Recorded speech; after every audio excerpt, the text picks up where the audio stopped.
મારું નામ મોહિની હિતેશ બેટાઈ. અમે લોકો વડોદરાથી જોડાયા છીએ અને વડોદરાથી અમે સાબરમતીથી સ્ટાર્ટ થઈ અને અહીંયા હરિદ્વાર આવ્યા અને પ્રવાસ પણ એટલો સરસ રહ્યો, યજ્ઞ પણ એટલો સરસ રહ્યો 3 દિવસનો. પૂર્ણાહુતિમાં તો ખરેખર જ એવું લાગતું હતું કે ઘેર જવું ગમતું નથી, એ સાર્થક થતું હતું. અને આ બધા કાર્યની પાછળ આપણે ખાલી ઘરમાં એક 5 જણને જમવા બોલાવીએ કે 10 જણને જમવા બોલાવીએ તો કેટલી મહેનત લાગે છે આપણને બધાને ખબર છે.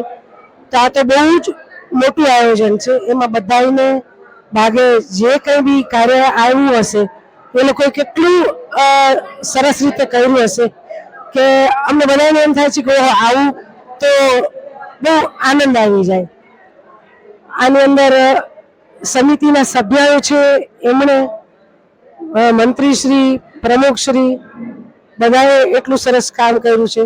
એની સાથે પુરોહિત મંડળ, સાથે સાથે જે સાંસ્કૃતિક કાર્યક્રમો કરવા માટે જે ઉત્સાહી હતા અને ભાગ લેવા માટે જે ઉત્સાહી હતા એ બધા ખરેખર એટલી સરસ રીતે સાથે સાથે ચાલતા હતા કે આખું યાત્રાનું જે કંઈ બી હતું એમાં સોનામાં સુગંધ ભળી ગઈ. અને બસ સદાય આવી યાત્રા થતી રહી અને દ્વારકાધીશની કૃપા આવી વરસતી રહી અને દ્વારકાના બધાને સલામત રાખે અને આનંદમય રાખે એવી દ્વારકાધીશના ચરણોમાં પ્રાર્થના. અસ્તુ.